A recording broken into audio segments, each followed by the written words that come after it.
Olá, boa noite a você. Sejam todos muito bem-vindos e bem-vindas ao Sinapse ICL, o seu programa de entrevistas diário aqui no Instituto Conhecimento Liberta. César Calijon, boa noite para você, tudo bem? Tudo bem, boa noite, Robs, boa noite para nossa audiência linda. É isso aí, vamos lá.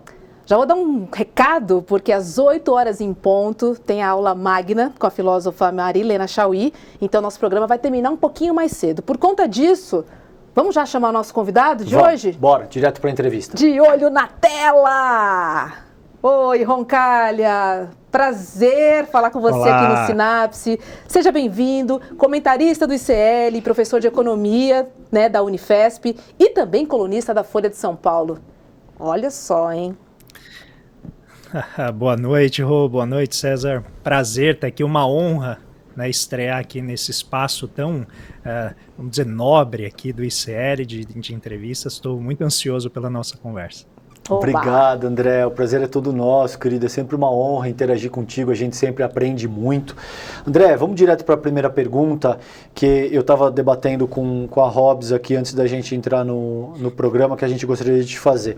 O próprio conceito do capital, né, essas ideias do campo marxiano, pressupõe uma espécie de exploração da classe trabalhadora e é um conceito que surge para definir aí um momento histórico de transição entre o feudalismo e o capitalismo. Então, o capital, enquanto processo, seria, de acordo com essas ideias do campo marxiano, esse processo que usurpa a classe trabalhadora, deixa a classe trabalhadora com a sua força de trabalho como única mercadoria a ser vendida no sentido de fazer a manutenção da sua subsistência, e nesse processo tira mais valor daquilo que é produzido pela classe trabalhadora. Com base nisso, você acredita que o capitalismo pode ser um modo de produção que vá produzir um mundo minimamente justo para a população de forma mais ampla, ou você acredita que isso é uma proposta inviável? Não joga um balde de água fria na gente logo no começo do programa, por favor, hein? Vai!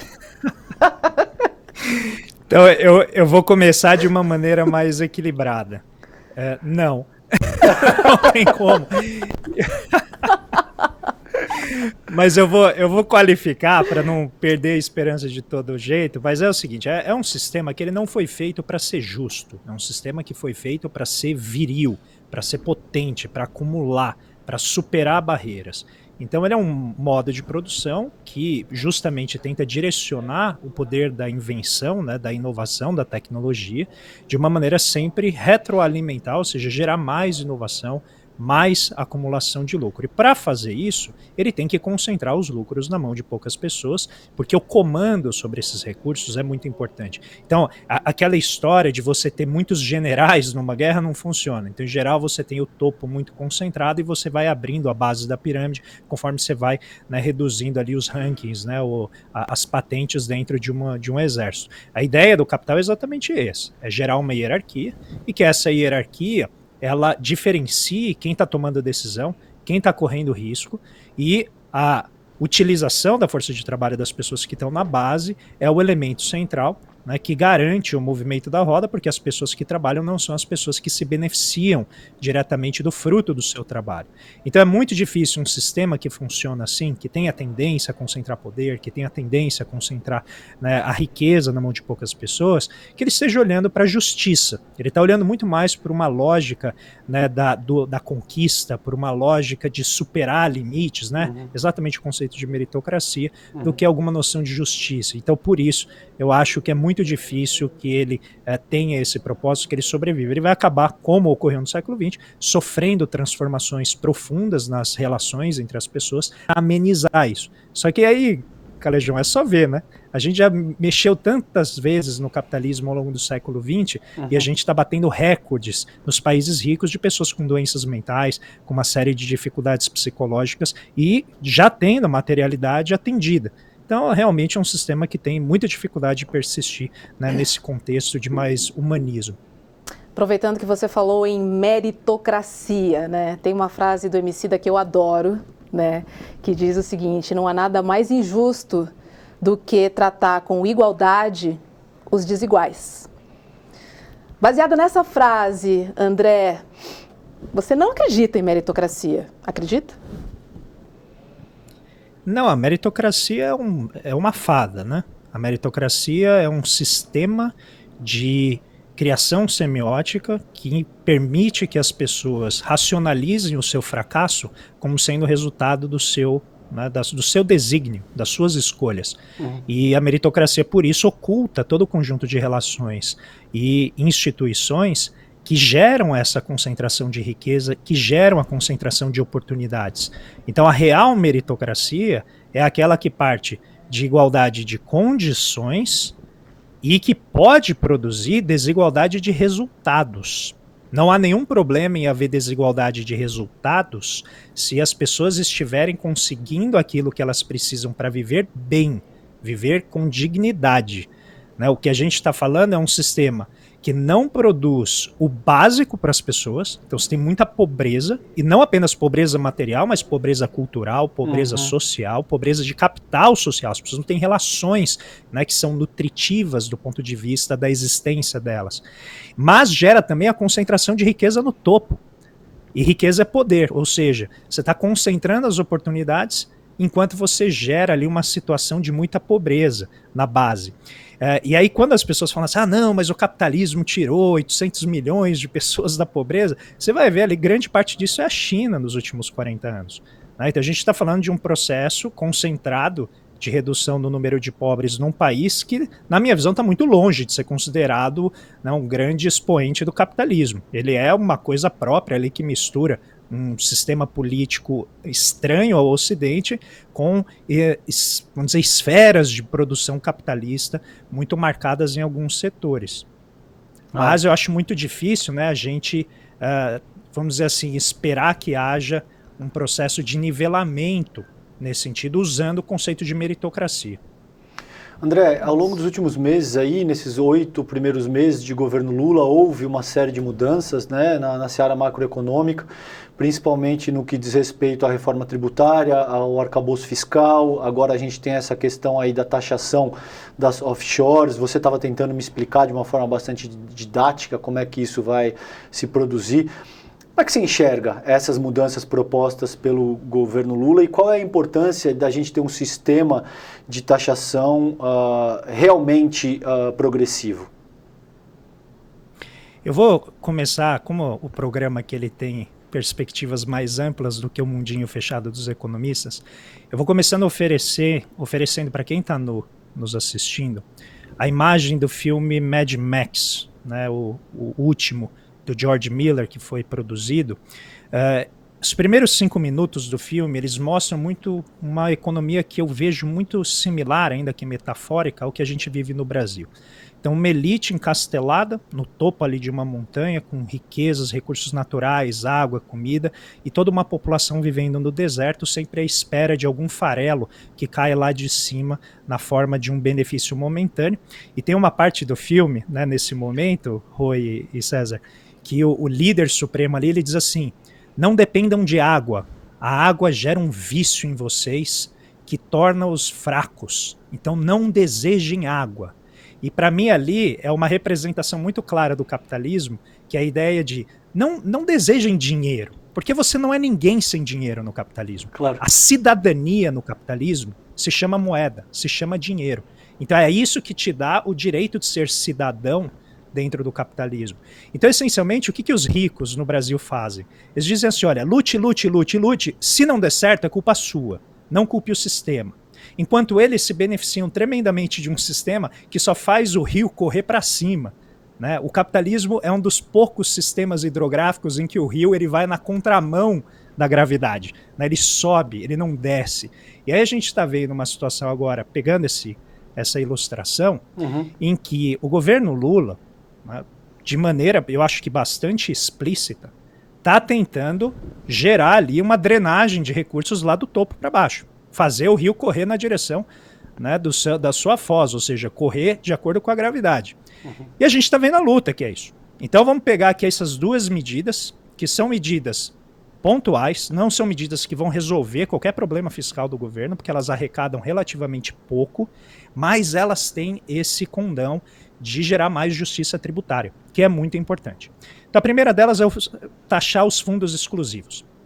Esses fundos fechados atendem a cerca de 2.500, no máximo 2.800 pessoas, que são as pessoas mais ricas do país, que juntas têm aí cerca de 800 bilhões. Esse número era 900 bilhões até o final do ano passado. Só que aí com os movimentos, com a vitória do Lula, esse pessoal já começou a sacar os recursos, até porque os fundos tiveram um desempenho ruim no ano passado. Então eles já começaram a sacar aí cerca de 200 bilhões. E o Haddad quer fazer o quê? Exatamente, taxar esses fundos, que eles não são taxados enquanto a pessoa não sacar o recurso. E isso permite que esses fundos exclusivos transfiram essa riqueza, por exemplo, entre dependentes, descendentes. Então pode ser uma forma de planejamento sucessório, em que você torna, por exemplo, o seu filho, eventualmente, um cotista, né, você substitui, e você pode ir fazendo as transações ali dentro, e você vai transferindo a riqueza de uma maneira que ela nunca é tributada, que é conhecida como a estratégia Warren Buffett. Warren Buffett, ele diz que ele ganha dinheiro, sabe como? Nunca vendendo ações boas, porque ele não é tributado, né? Porque a tributação vem em geral na hora que você vende a ação, e você deixa a ação lá. Então, o propósito do fundo exclusivo é esse. O que o governo quer fazer? Aplicar uma isonomia com relação aos outros fundos, que tem o Come Cotas, que é uma tributação que ocorre 2 vezes no ano, e que ela tributa o rendimento financeiro que foi feito até ali ou que está projetado para ser feito. E isso, então, garante ali um nivelamento. E o curioso é que eu converso muito com as pessoas da Faria Lima e tenho muitos haters da Faria Lima, né? Então, os haters, quando saiu essa medida, eu fui falar bem dela, eles vieram falar, não, essa medida é boa. Essa medida é boa porque gera isonomia com os outros fundos. Ou seja, mesmo o pessoal da Faria Lima fica incomodado de ter 2.500 pessoas que não pagam imposto. Olha que coisa interessante. Olha o grau de proteção da plutocracia brasileira. Olha o grau de proteção dessa aristocracia financeira. E o segundo é taxar, né? Eu gostaria de chamar de projeto de lei Paulo Guedes, né? Acho que seria uma forma simbólica da gente representar a taxação das offshore, né? Porque acho que ninguém representou melhor, né, que o Paulo Guedes decidia ter 10 milhões de dólares guardados, né, lá no exterior, enquanto ele fazia aqui medidas, né, de um grau de histrionismo, né, de um grau de encenação meio insana, que gerava volatilidade no dólar. Né? E aí isso gerava enriquecimento para ele. Aí esses 2 pontos são importantes e eu já termino. Por quê, César? Quando o governo apresentou, né, a taxação de fundos junto lá com o projeto do salário mínimo, do aumento do salário mínimo, rapidamente, né, o Arthur Lira falou, não, peraí. Não, vamos colocar isso à parte, a gente tem que discutir isso à parte. Isso aqui não pode ser parte de nenhum processo, a gente tem que fazer algo separado. E aí começou já a pressão por, né, ou reduzir a alíquota, ou gerar algum tipo de benefício para que os ricos entrem nessa tributação de uma maneira mais vantajosa. E as offshore é a mesma coisa. Olha, eles chegaram no grau, isso ainda não está decidido, então a gente ainda vai ver essa luta. Sabe o que eles querem fazer? Simplesmente isentar a variação do câmbio no rendimento desses ativos que estão fora do país. Aí, basicamente, é o equivalente a você dizer assim, nós vamos tributar em dólar. Tá. Olha o grau, né, o grau do negacionismo econômico dessas pessoas, que é, obviamente, motivado financeiramente. Sim. É você taxar em dólar. Isso não existe em lugar nenhum.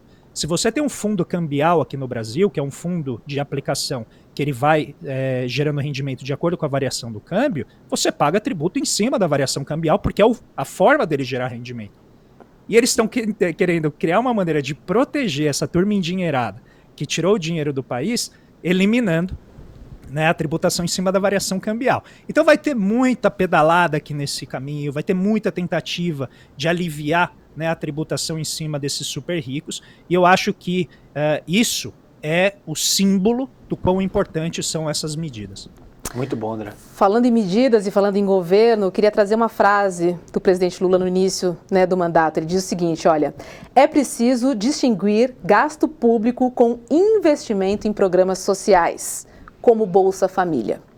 E aí o mercado se apavorou, né? Lógico que com essa fala do presidente Lula.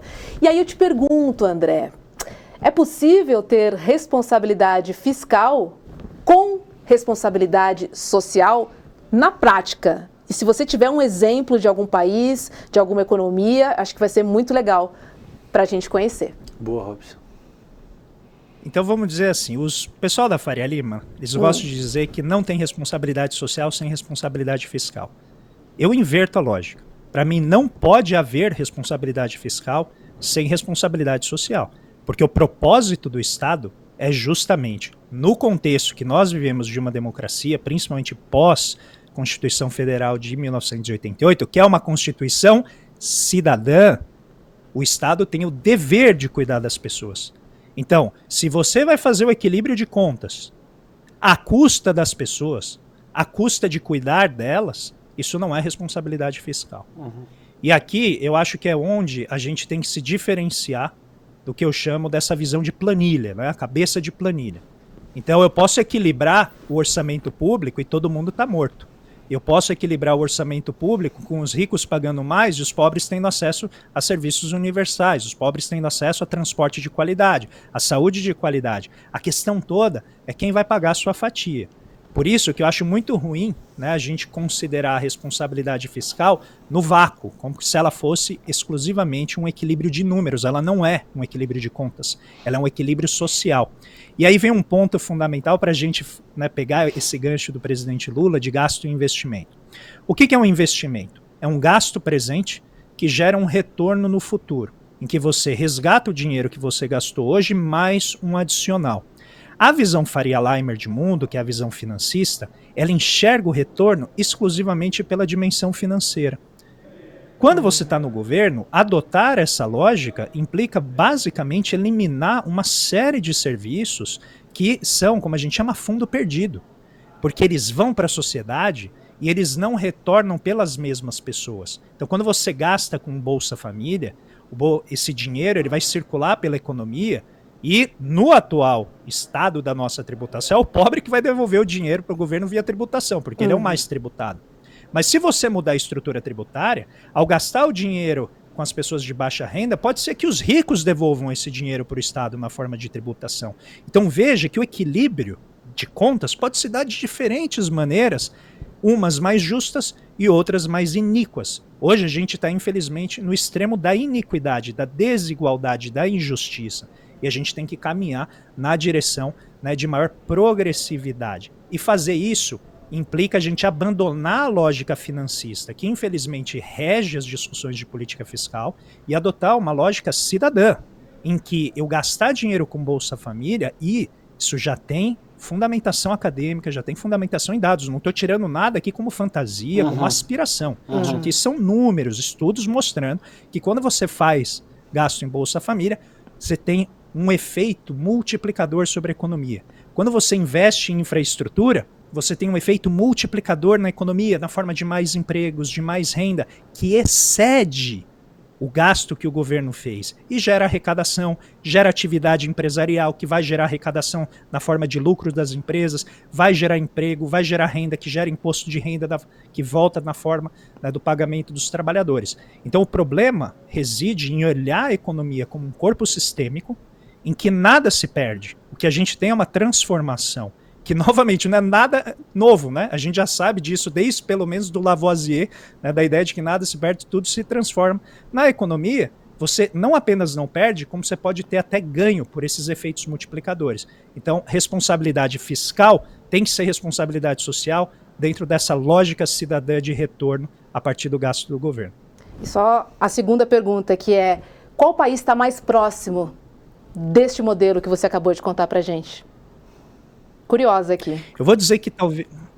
o que seria mais próximo dentro dessa minha definição seriam os países escandinavos. Então ali é onde você encontra o que hoje a gente conhece como os maiores estados de bem-estar social, em que o governo tributa de maneira progressiva, ou seja, ele tributa pesadamente os mais ricos e tributa mais levemente as pessoas de mais baixa renda. Quando a gente está falando de Escandinávia, baixa renda não é a mesma coisa que a gente conhece aqui por baixa renda do Brasil. Claro.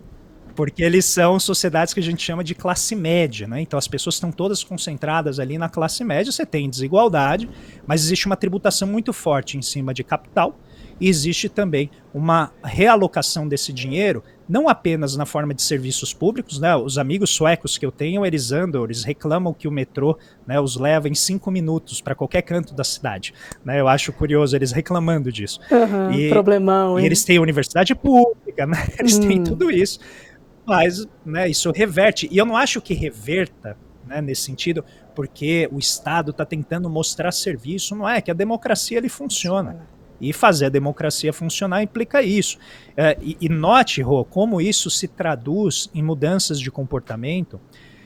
Tem uma fábula que é contada muitas vezes em escolas de negócio, que diz o seguinte: na Escandinávia, agora eu não lembro se é Suécia ou Dinamarca, mas eu acho que é Suécia, eles dizem que quando a pessoa chega no trabalho, ela estaciona o carro mais longe da entrada da empresa, para deixar as pessoas que estão mais atrasadas estacionarem mais perto, para que elas possam chegar antes ao trabalho. E isso muitas vezes é tratado como a causa do desenvolvimento. E eu queria aqui provocar quem nos acompanha a inverter a causa. Você tem cidadania, você tem civilidade quando a sua sociedade é desenvolvida, quando você não precisa atuar de uma maneira sempre concorrencial, sempre predatória, em cima daqueles que são seus conterrâneos, porque eles são cidadãos como você. E eu acho que esse é o ponto. A gente precisa produzir uma sociedade desenvolvida, seja do ponto de vista material, seja do ponto de vista institucional, se a gente quiser que as pessoas reforcem a cidadania. Porque aí sim elas vão ter motivação para atuar em prol do bem coletivo e não de maneira defensiva e autocentrada. Ótimo ponto, vale um corte essa fala. É óbvio que existe uma relação dialética entre isso que o André está propondo, mas essa inversão me parece absolutamente formidável, o raciocínio e como você o apresenta, André. A gente está caminhando aqui por os 7 minutinhos finais, mas eu não posso deixar de te perguntar isso, cara. Ao longo dos últimos meses, eu e você, a gente vem debatendo, eu te perguntei isso diversas vezes no N2 acerca do Campus Neto, e a gente fez múltiplas análises acerca da atuação política do Campus Neto. Como é que você sente isso hoje em dia? Você acredita que o Campus Neto segue tendo uma atuação política? E como é que você sente que está essa relação do Bacen com o governo federal atualmente? Bom, eu estou ainda procurando o momento em que ele atuou tecnicamente. Tá. Eu quero deixar isso bem claro. Boa. Porque, para mim, ele é um ator político que se camufla, né, como um ator técnico, que se esconde atrás da técnica para não revelar as suas propostas, para não revelar a agenda política que ele tem. E ele é lançado e ajudado pela imprensa corporativa, que simplesmente, né, oculta, ignora os diversos excessos que ele comete. Então eu vou pegar apenas os últimos, Calejão, para deixar bem ilustrado, porque a capivara deles, né, como o pessoal usa na polícia, é longa. É longa. Apenas nessa semana, ele emitiu uma opinião sobre a reforma tributária e sobre a proposta do governo de atingir o equilíbrio fiscal por meio da arrecadação, ou seja, tentando tributar mais de grandes corporações e dos super ricos. E aí eu me pergunto, por que o presidente do Banco Central, se não porque ele tem um viés ideológico marcado, se não porque ele tem uma agenda política muito clara, está comentando sobre o esforço do governo federal, do qual ele é autônomo, em atingir o resultado fiscal que ele está cobrando do governo desde o início do ano. Ou seja, não basta o governo entregar o resultado, o governo tem que entregar o resultado do jeito que sua santidade, o presidente do Banco Central, quer. Trabalha aí para mim, Lula. Se isso não é atuação política... É tipo isso, exato. Né? Eu sou a santidade, eu sou o quarto poder, você tem que fazer não só o que eu estou falando, mas da maneira que me soa ideologicamente aprazível. É a autoridade monetária se metendo na política fiscal e dizendo que é técnica nesse processo, né, André? Exatamente. E muitas vezes se tenta fazer uma falsa equivalência, dizendo assim, não, mas a política fiscal afeta a política monetária. Olha, se a política fiscal afeta a política monetária, eu gostaria então que ele falasse dos efeitos da política que ele adota junto com o Copom sobre a política fiscal. Porque quando ele define a taxa de juros, a cada 1% que ele sobe a taxa Selic, ele onera o governo federal em 30 bilhões de reais no ano. No ano, 30 bilhões. Só para comparar, Rô e César, toda a discussão dos fundos exclusivos, toda a discussão da taxação offshore, dá menos que isso. Toda essa discussão dá menos do que o valor que o Banco Central onera o governo federal em 1%. Com 1% de taxa em 1% Selic. quando ele sobe a taxa Selic. Quanto que ele subiu desde de março de 2021 para cá? 11%. 11%. Então imagina o estrago. Este ano, a gente está se encaminhando para gastar 700 bilhões, com B de bola, de reais, apenas com juros da dívida pública. 700 bilhões. Uhum. E o Haddad está lá suando para conseguir 50, gente. Uau. 50. Entende? Então as desproporções são muito grandes. E ele que está lá comandando isso, o Roberto Campos Neto. Uhum. Então me chama muito a atenção o tipo de indignação seletiva que ele tem, que mostra o viés ideológico, quando ele considera que a taxação de super ricos, elevação de receita, causa erosão econômica, entre aspas. Ele usou esse termo. Erosão econômica. Selic em 13,75 não causa erosão econômica?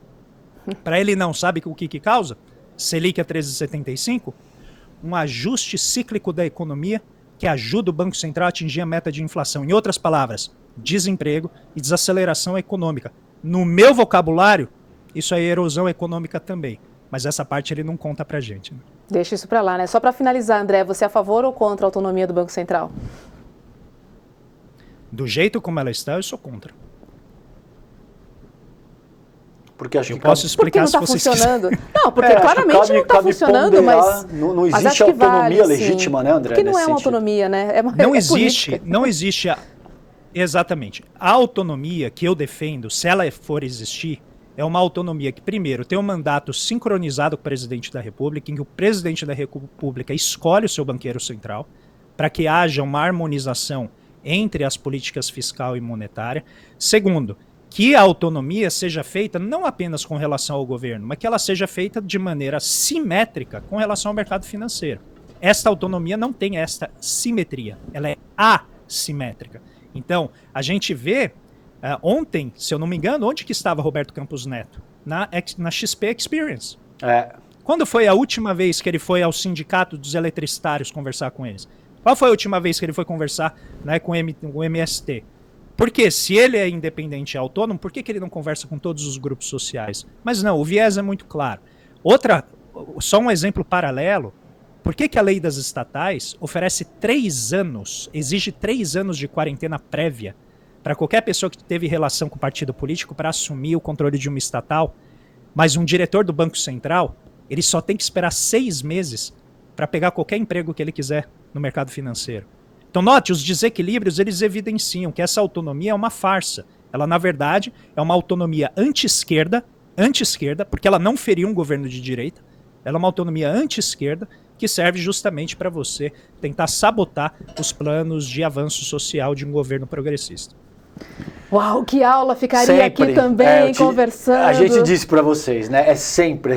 Conversar com o Roncalli é isso. É sempre uma aula, e de forma muito didática, muito leve, cheio de metáforas, muito gostosa. Querido, um prazer falar contigo. A gente vai te convidar novamente ao longo dessas próximas semanas para ter um pouco mais de tempo, porque tudo que você traz para a mesa é absurdamente enriquecedor, Roncalli. Esses 30 minutos foram só um aperitivo, Roncalli. A gente vai te convidar para voltar aqui para o Senado, você viu? Com certeza. Rapidamente. Eu vou incomodar vocês para vocês me trazerem de volta, porque eu adorei esse formato. Vocês estão de parabéns pelo programa dinâmico, enriquecedor, informal, esse bate-papo fluido. E hoje a gente tem uma aula agora magna, que a gente não pode perder, né? Então, hoje a gente termina por aqui, mas eu deixo um abraço e um beijo para vocês e para todo mundo que nos acompanha. Obrigado, querido. Beijo pra você André. também, André. Volte logo. Alô, produção.